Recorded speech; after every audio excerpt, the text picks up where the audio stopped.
Hey, you have Patrick Findaro here, co-founder at Vetted Biz. Very excited to have on Tom Spadea, a franchise attorney based in Philadelphia that has worked with many of our prior clients at Visa Franchise.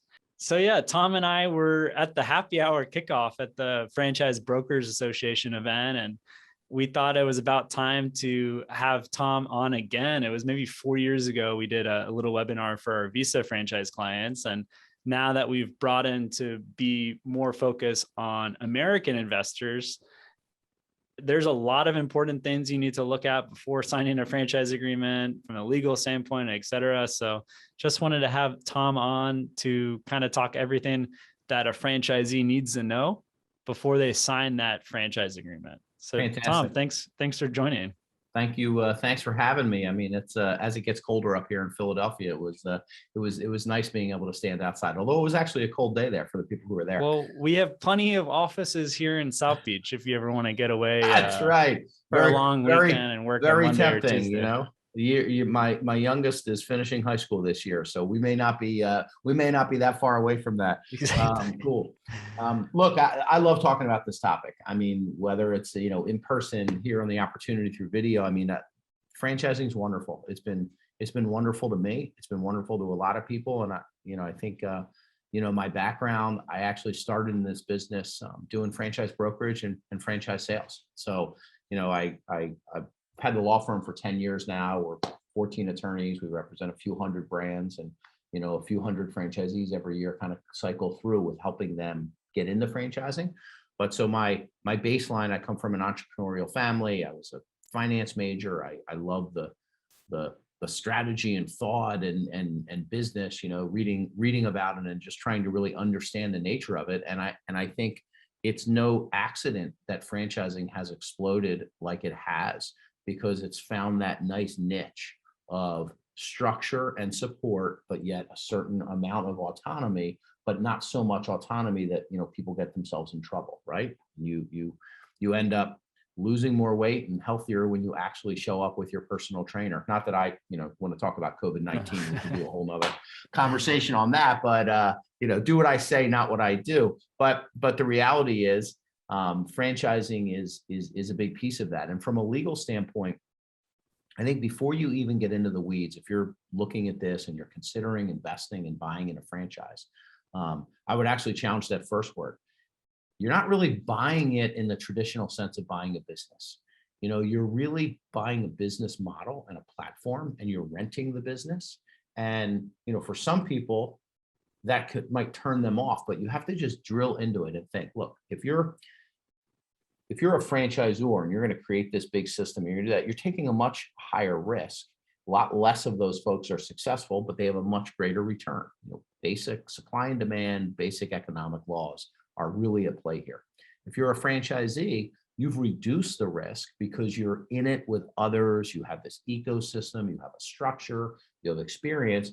And so, that risk reduction is trade-off of you may not blow it out 100x of what you think. It's going to take you more time. It's going to take 10, 20 plus locations, build over 5+ years. Well, right. And so if you take the strategy of, hey, I am really the boots on the ground. And some people also lose sight of the fact they think the franchisor is out there just for the capital. And obviously that's a portion of it. But, if you've been successful and you have, a few $100,000 to invest, the reality is you pick up the Wall Street Journal, you see anything, there's plenty of capital out there. There's plenty of cash. What's really lacking is human capital. Operators. They want operators. They want someone who is going to execute the plan. And I see that, and you really see that. I mean, a corporate run store is never as well run as a franchise run store. And at some point, someone starts running out of uncles and cousins and family members and really close friends, and it might be at 5 stores, it might be at 15, but they realize each incremental growth gets harder. So they turn to folks who are looking at this video who say, hey, I don't want to go through that pain. I don't know but I know that in my local market, I've always been successful in sales. I understand finances. I understand how to run a business. I just don't know what business to run. And instead of getting a sort of a job, you basically get control of it, and now you own it. So like leasing a car. You can't paint it purple and, give it a 6-inch lift and expect to return it. But you can, the money you spend for leasing a car, you can get more car. And it's a very similar type of analogy when you go into a franchise. So you have to go in understanding that these rules are there. They're not there to confine you. They're there to bring some predictability to your own business model. And as a lawyer, when we're looking at franchise agreements, so one of the things, and there's plenty of great franchise lawyers out there, but if you're exploring franchising, you need to talk to a franchise lawyer, because we understand the relationship. So you have the franchisor, you have the franchisee. If this is a lease and it's a real estate transaction, there's two parties. There's the landlord and there's the tenant, and it's a zero-sum game. If he pays to, I'll say, snow removal, back to teasing about Florida, if the landlord, he or she pays for the snow removal, then you don't, and vice versa. Franchise is a different animal. So when you're a franchisee and you're buying into the franchise system, you're investing in that, you have to think about it. It's really not just you and the landlord. I mean, you and as the analogy of the tenant, it's not just you and the franchisor, it's you, the franchisor, and the brand and the system.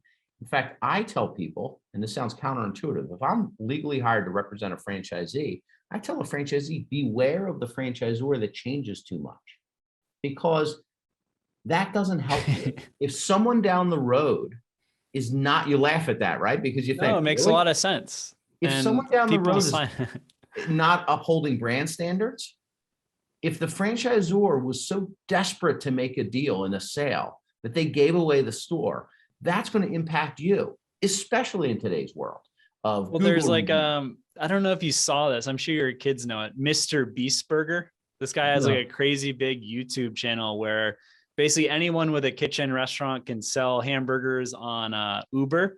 But Okay. I was going through the reviews. The brand quality is horrible. People are Right. selling these hamburgers under the Mr. Beast Burger brand, which is not a franchise. And there's just no brand consistency. So there's 400 plus locations selling this business. It's probably going to die in a year. The reviews are horrible. And that's exactly the line of thinking. That's a great story to tell prospective franchisees. You're actually investing in the brand and you're a piece of that brand.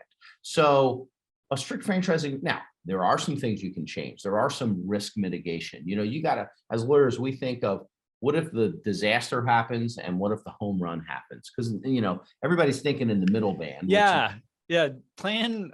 It's like you should plan for like the 50% or the 30th percentile of franchisees instead of like the top 5%. A lot of people see the franchise disclosure document, and a lot of franchisors will advertise. I don't know how this is legal, but they'll advertise average sales, average income, and then in the fine print, it's like the top 20% of franchisees.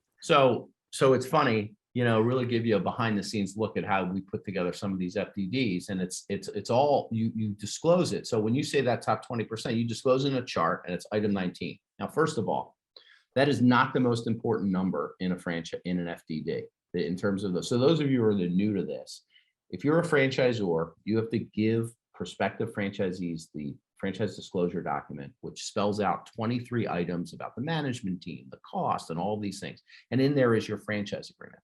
So, to see those ads and to see those numbers, a lot of people looking at franchising. Item 19 is the financial performance representation. It's typically average sales. What was this? What were the dollars? What's the history? What's the financial history? But that, to me, is really only a piece that gives you a broad look. The most important item in an FDD for a prospective franchisee to look at is item 20, which is the list of all the other franchisees. They're the ones who are going to tell you that's the truth. That's where the validation. And sometimes people with that, you have the transfers, which ones are closing, what's been reacquired by the franchisor. And there's no magic bullet to this stuff. You should read it, because if it's properly put together, which you would expect it's properly put together, there's a lot of data in there, and each one's a data point. Each one just gives you a data point, and you can kind of get this arc, and you get this sense of even the data point of how many things can you change. Look, if people hire us, we're always going to ask for something. We're going to ask for 8 to 10 things. strategic things, and we're probably going to get half of them, and sometimes we're going to get zero. And just because we got zero, it doesn't mean it's a bad deal, because the strictest franchisors are sometimes the strongest brands. So you are just, and back to kids, I try to tell my kids this: you really want to have success in life, you have to have a lot of empathy. You have to think about things from the perspective of the other side, and a good franchisor should have empathy and think about things from the franchisee side. But it's a two-way street. So if you're a franchisee or a prospective franchisee, you have to think about, the value proposition from the franchisor. They've created this brand. They've nurtured this brand. They've learned from this, and they're just going to share in that success. I mean, you strip it all away, that's franchising. We thought of something. We're going to teach you how to do it, and we're going to share in your success. And then all the lawyers and consultants and all the people overcomplicate the soup. But basically, at its purest, that's exactly what franchising is. So even though it's counterintuitive, as strict as that contract is, if you do this, if you don't put the pickles this way, if you don't, drive our sign, if you don't show up and we don't approve you in training, the reality is, if you pay your bills and you pay your royalties, it's very hard for them to kick you out. But as a franchisee, you can pretty much walk and sell your business. So that's another level. You can assign that lease to someone else, sometimes for a loss, sometimes at a nice profit. But you have a cleaner exit. If you're a bad partner, if they're not a great partner to you, and you're like, they're not supporting me, and I don't like these people anymore, and I don't like the new CEO, you can sell. Whereas if you're a bad partner to them, they're tied up. So that's also part of that, like, understanding. The marriage. These are usually 10 years agreements. It's usually 10 years. And it's usually, it's 10 years, and you should base it on that. I don't like short agreements. I think 10 years is a good time for the franchisee and the franchisor. But really, and in some states like New Jersey, you can't even just terminate them without cause. You have to, you're obligated to give the franchisees an extension. And my experience is, people get very worried about that. My experience is franchisors, they're in the business of having you have this perpetual thing. So it is 10 years, but it's really until you're sick of it, and then you want to monetize it, and then you want to sell it. In fact, those are some of the things that we ask for. We think that you have a little leverage on the renewals and things like that, things that are so far out that the management what's the transfer fee? Are you gonna have to, is the new guy buying the system gonna have to pay the franchise fee over again, or is it half the franchise fee? Because that, if it's a service-based franchise, it just costs you a $100K with a $40K franchise fee. That could be a big part of the sale price. Right. And then they also will say, or a 50% of the then current. Well, oh wow, yeah. So you're just going to make it $100,000. Now I got to pay 50 grand. So we try to carve that, and we try to corral that. And those are usually pretty reasonable asks. But if you don't ask, you're not going to get it, and you're obligated. If it's the then current franchise fee, and they're not able to sell franchises anymore, but they have 100 units that need to renew, why wouldn't they just make their franchise fee $100,000? So I'm okay with transfer fees, because I think that's a reasonable cost that the franchisor has. They have to train the new franchisee. Exactly. There's a lot of costs associated with that, for sure. Renewal fees, however, I think it's reasonable to push back on that. I've seen that a lot of franchisors now are charging nothing, or at least half the franchise fee. Exactly. Or half of that. But that's one, if I see half in there, that's something so that's something we ask for, because it's reasonable. There's a reasonable basis for it. And, back to empathy, that's probably not affecting the commission of the salesperson or the CEO 10 years from now. That's somebody else's problem. So, you got to always just know but it's a big deal. That could be $35,000 so many years from now. For sure.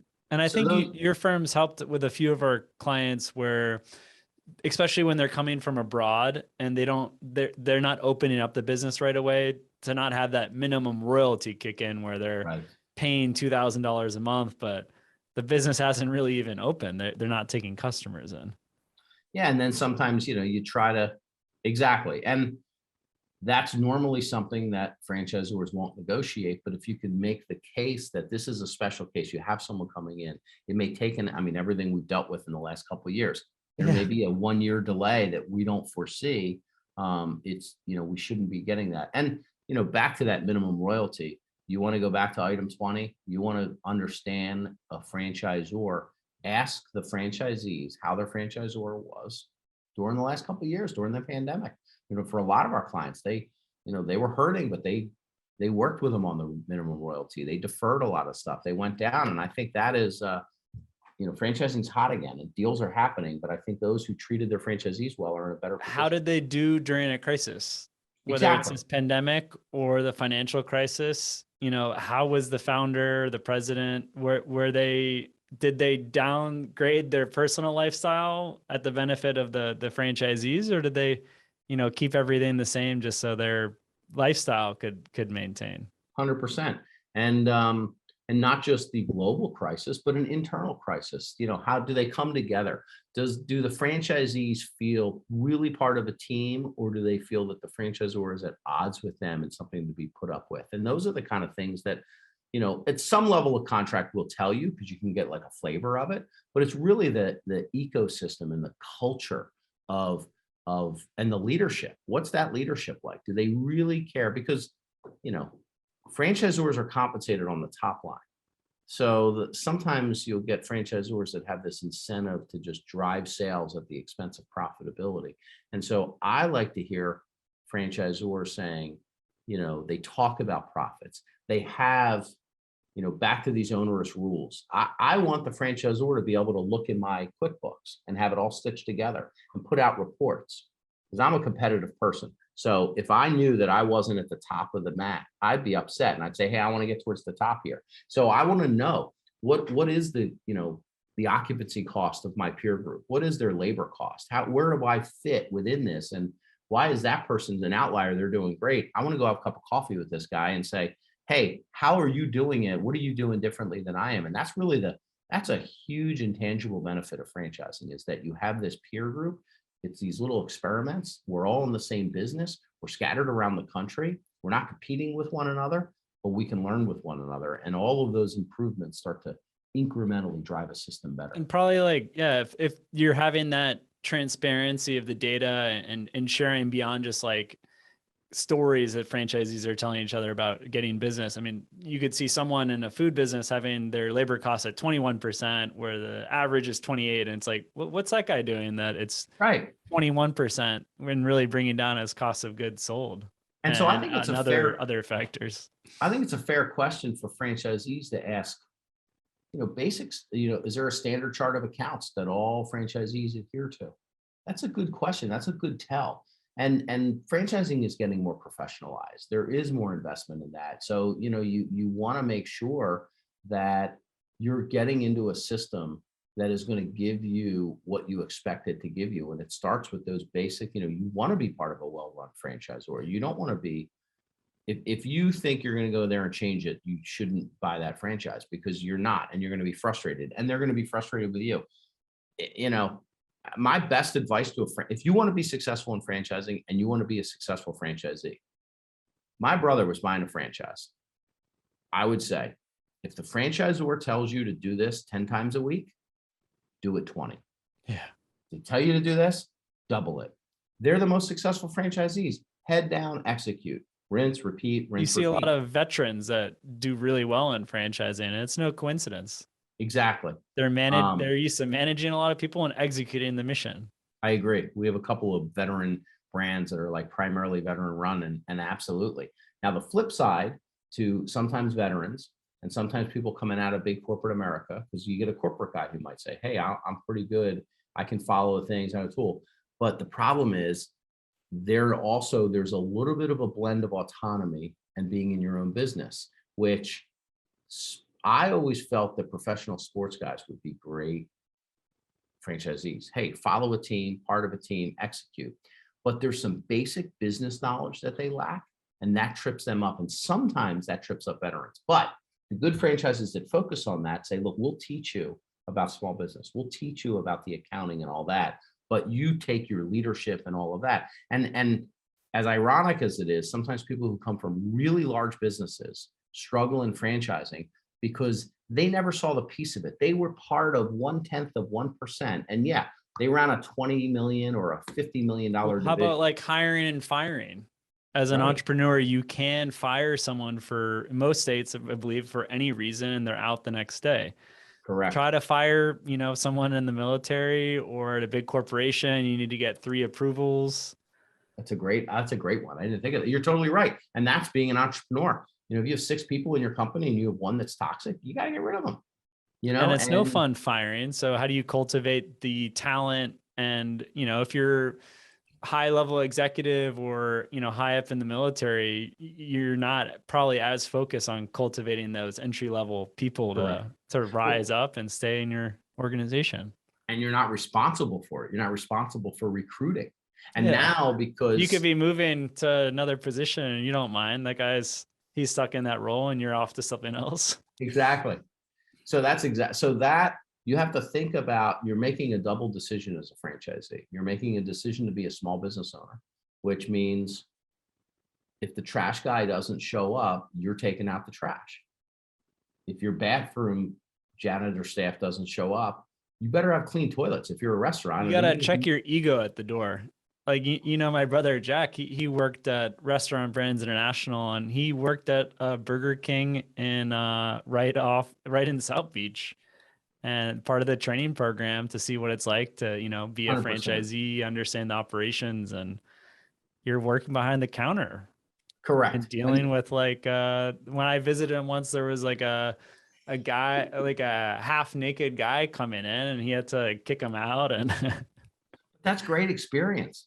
I mean, I think, and look, food service is probably only about a third of, that's always a big deal also. It's an easy example because everyone knows it. But it is a big part of it. And I think working in food service or working in a restaurant gives you, I think I might have told you this, I told both my kids, I'll pay for your college, but in high school, you're going to work in food service because I want them to get that experience, to get out there and interact with the public. That's exactly what your role is as a franchisee. Now, there's business to business franchises. There's more professional franchises. But at the end of the day, you are a small business owner. You have a microcosm, and your franchisor is there. You're the player and they're the coach. So, you can get the best equipment. You can get the best training. You can work really hard, but you have to go out there and score the goals. You have to get out on the field and do it. And if you're a franchisee, you have to embrace and love that. And, you have to go through the path of knowing that if you're successful, you have only yourself to thank. The corollary to that is if you're not successful, you have to take some culpability and responsibility. So as lawyers, sometimes people think, oh, lawyers, I got the best, they're going to go negotiate for me and beat these people up. You don't want that either, because you're entering into a relationship. So our attitude is, when people hire us, and the feedback we've gotten, our attitude is, our job is to really explain the relationship so that there's no surprises. So at the 6 months from now, they're not, how come I'm getting charged this technology fee? We will have gone over that. We will have said, I know they're not charging you, but they could. And here's why. Here are the parameters. And we also try not to take this is good, this is bad approach. I mean, sometimes there are things that you say, yeah, this is really bad. But for the most part, it's a data point. It's not good. It's not bad.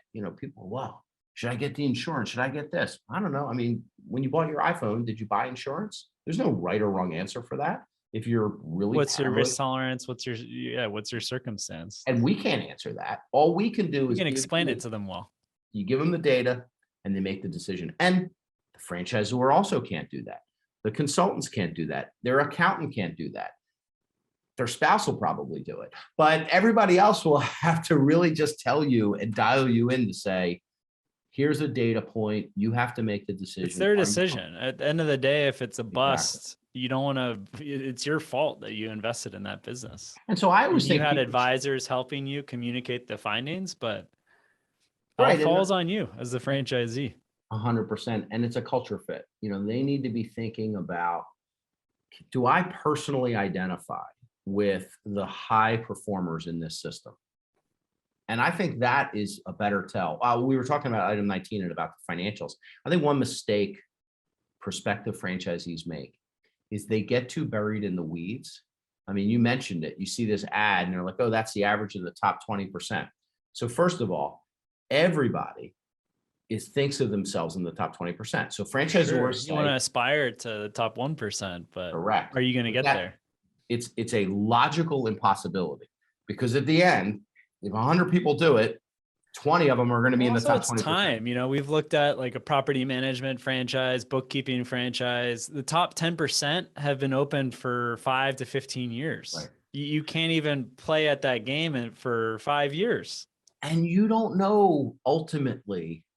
So one question people always ask is, how much money can I make? And the way that I always will, and I do a lot of broker training and franchisor training, and sales training. And the way that you answer that question is you say, I don't know. And that's that's the answer I give the franchisee prospects. I don't know. If you are, sometimes engineers and accountants struggle in this evaluation process. If you're in that mindset, buy an apartment building that you know what the rent rolls are, you know what your vacancy rate lever is. it up and Exactly. Go get a mutual fund. Franchising isn't that. There's a lot of variability. Like, it's less variability than like starting your own business, but at the end of the day, how long is it going to take to get the permit, how long it's going to take to break even, to match your past income. And it could be a couple years, 3 years to hit where you were making back at and your you could never corporate hit job. it. You could And never you hit might it. say, okay, so are you fine with that? Let me reduce my time commitment and let me have a plan B. And there's just a lot of variables. That's a good way to explain it. I mean, the variables of owning a business are here. You shrink it with a franchise, but there's still a massive amount of unknown and upheaval. And you can reduce that risk by getting the right professionals. But yeah, no, you're totally right. That's what do you think prospective franchisees are most worried about? Most worried, I think probably, telling, they won't admit this, but to tell their family or friends it didn't work out, because they're obviously super excited about investing in whatever concept. They told their prior colleagues, they updated their LinkedIn. For it to not work out, hopefully they can check their ego at the door, and it might not work out and they learn from it. But I think the fear of not working out and not providing for their family, if that's the number one objective of their franchise decision, is you're overhanging. Right. That's a great perspective. I think you're totally right. I think it is fear. I think that, if you really want to be successful in business, you have to get rid of your fear and your ego and your pride. You just have to have no pride. You just got to be like, whatever. And Check it at the door. If it doesn't work out and you've put things in place where you've had enough hedges, that's okay too, because, you never really fail on anything. You've learned from it. So the next time you're not starting from zero, the next time look, I've had massive, disastrous setbacks in my own life professionally. And so the next time that I started, I wasn't starting over. I was starting with all of that stuff that wasn't everything that you learned. So you just have to learn, and franchising is a good experiment for that, because you really can. And I think you also get people who have that a little bit more of a fear mindset. That's why they're more comfortable in franchising. And so I think that's a totally appropriate thing to address with other franchisees, with your professionals, with things of saying, and then talk it through. All right, well, what if this doesn't happen? Let's see, let's put the pieces of I'm advising a lot of people, 18 months, put your head down. 18 months, you're working hard, 40, 50, 60 hours a week. I've seen very few cases where it doesn't work out, where they're solely committed to that business and they're working up to 60 hours a week. But you got to commit at least a year and a half, 2 years. And then you pick your head up and say, is this what I want to do? And if it's not, you get out. If you get a manager, there might be enough margin for a general manager to sell the business. There's definitely options. Well, that's when it really pays off. You get successful franchisees after they go through that painful period. You then understand small business. The really successful people in franchising have multiple brands. Yes. They know their area. They know their management. They understand. They've taught themselves that skill of small business. If you know the skill of small business and you know the skill of execution, there's a lot of stuff you can sell. There's a lot of stuff you can push through that. Your own little franchise, your own little empire, multi-brand. And that's why. So back to those numbers, I always say it's you should look at it like kind of from afar.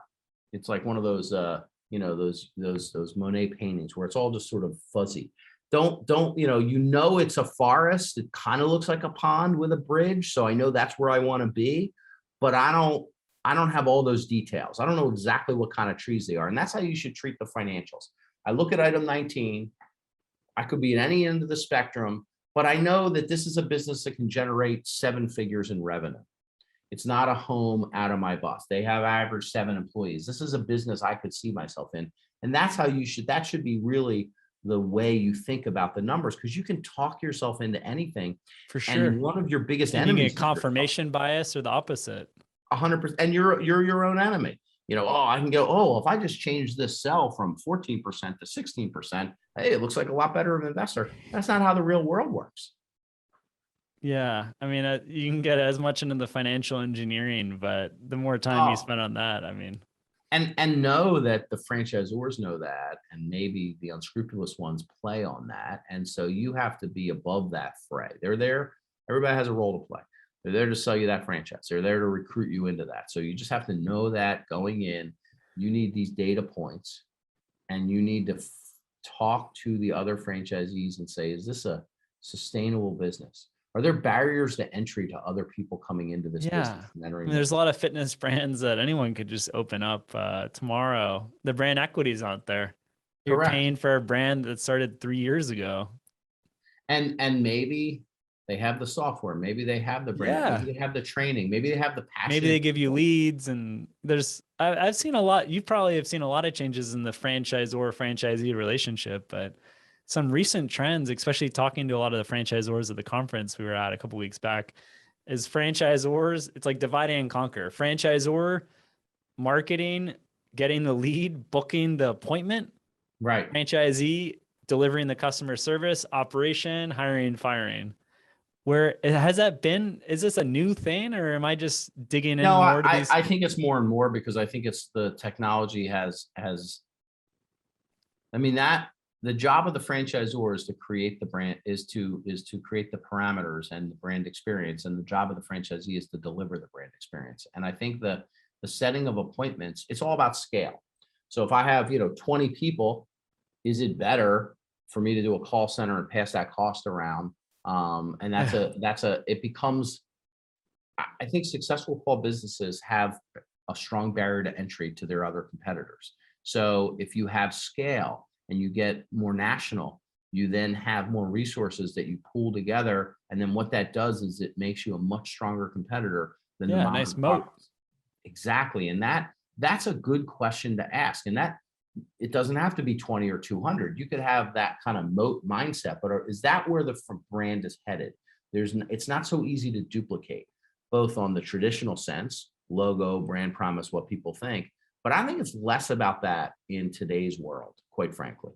I think it's more about execution. So I think, yes, I think you see that trend. And I think that the value proposition for a franchisor is how profitable the unit level franchisees are, because that's what's going to drive scalability. So when they say, hey, we'll book the appointments for you, because boy, they look at the numbers and they're like, if you're a 4-person operation, I mean, we're doing this call, and if my phone rings right now, I'm not going to answer it. But if I'm a franchisee of a roofing company, someone's Googling the roofing company. If I miss that you phone need a call, solution. You're going to call the next realtor. person. Have you ever gone to visit a house and the realtor is just picking up the phone? It's like, yeah, that's where the market is. It's so competitive out there. yes. I mean, the US is a ridiculously competitive market, and we've worked with a lot of mutual clients where they're coming from abroad and they're great entrepreneurs, but capital's not cheap like the US, and it's just not as competitive. It isn't. It's much easier to start a business. I was reading a statistic about the EIN numbers that have been created this year. The tax IDs for new businesses, startup, are off the charts above where they were in 2019. So this is good, because I know a lot of people who will be watching this will be coming from overseas. And, my wife is from Latin America. I've also spent a lot of time overseas, and the business culture is totally different. Oh yeah. The barriers to entry there's less service providers, because it can be difficult in some of these countries just literally to start a business and open an account and get going. Whereas in the United States, that barrier is very Anyone can minimal. open. Everybody can open. There's Yeah. not, it's not what you can do or what you can't do. And that sounds wonderful. It's great for your business. It's great for my business. I think it's also great for the general world, but it makes it that much more difficult if you're a business owner to know that you have to stay on top of your game all the time. And Yeah. so You can die fast and grow fast. yeah, that's exactly right. And that if you're coming in to do business in the United States, you need a competitive advantage. You need to create these, and franchising does fill that gap because it creates that moat, as you say. That's Yes. a great way to describe it. If you're by yourself, it's really hard because someone is going to come in there and they're going to have the finances and they're going to be able to have pricing power and system power and knowledge power. I mean, I tell franchisors, you're selling your mistakes, basically. You know, you've been in this business for 15 years and you've made tons of mistakes. I mean, Oh yeah. I think back. And it's great. And hopefully it's all documented and they're passing those learnings on to the franchisees and they adapted. Right. And when you're a franchisee and you're like, oh, I have a good idea, ask your franchisor because they might be like, yeah, that We is a tried great that. idea. We rolled it out for a couple of weeks. It didn't work out. Exactly. That was a great idea, but it cost us a lot of money. I still think it's a great idea, but it's not. Didn't work. Customers didn't buy it. Exactly. You know, yeah, I love these pickles. I don't know why everybody doesn't love these pickles. At some point, you got to take the pickles off the menu because nobody's buying them. Bring them home. Exactly. And so that you get a lot more of that in a franchise type environment. And you know, the contracts, you need to understand it. They're data points. You need to go in there and when, you know, if you're a retail, you really need a lawyer to help bang the lease. You need to get all this stuff in order. You have to plan with an exit in mind. So you have to have all of your house in order to get your financing, to get these things. And a big thing that we're doing at Vetted Biz is like, what's the value in 5 years? You invested 200K of capital and a lot of hours into this business. Are you going to get just 200K back, 150K back? Are you going to get 600K back? You'd be surprised. I mean, you probably know, actually, a lot of these businesses, franchises, 2000 plus, a lot of them, the market value after 5 years is less than the investment. And that's like a big red flag that we've been seeing more and more of. It is a red flag, but you don't go into small business to sell it. And I think people have to recognize, and this comes back down to barriers to entry. So a small business is going to sell for like a 3 times multiple. You're in business for the cash flow. Yes, you know, people, you know, you're in it for the cash flow. You're in it for the cash flow and the lifestyle and control. You know, sometimes people say, well, I don't want to just buy a job. Why? Ask all the people who got fired and laid off. I bet they wish they owned their job and somebody else didn't own their job. So that's not a horrible thing either. So you're right, but it comes down to why. What your attention is and probably where you are in your career and cash flow investor, or if you're looking more for an exit, which you can do incredibly well in franchising and have crazy multiples, but it's a different type of investor. If you're looking for an if you're the exit and the equity, then I think the moat and the barrier to entry has to be capital. And so I think that when you get to the $1.5 million, $2, $3 million franchises, maybe some of those, you know, pet hotels or daycares where it takes you 2 years to even get open because nobody wants you in your backyard. That sounds off-putting, but it's actually wonderful because once you go through that pain, no one else is coming around. Those are the businesses. Now, if you're in a personal services business, you're in it for the cash flow. So you just have to, I guess, decide why you're in it and then kind of go from back the onset and do that match. Tom, this has been an awesome discussion. Are there any other kind of last thoughts you would have for prospective franchisees? You know, I think what we just closed with was the way is know why you're doing it. Yes. And go in with reasonable expectations and stay open-minded and know that you're in it. You're not in it against the franchisor, you're in it with the franchisor. And if you ever feel that they're not upholding that end of the brand promise, then there's ways for you to get out and be realistic about it. But, you know, franchising done right, I think has probably created more wealth for individual families than any other business system around. It's wonderful. Well, Tom, great concluding thought. It was a pleasure to have you on. And next time we'll have to do a talk on more geared towards franchisors, how they Yeah, can no scale up problem. appropriately. But this has been great for franchisees, prospective franchisees out there, even What you wanted current to hear? franchisees. So No, Tom, that's really great. No, appreciate it. I love it. Now go, change that green tea out for a real beer. It's getting pretty late. Exactly. Thanks, Tom.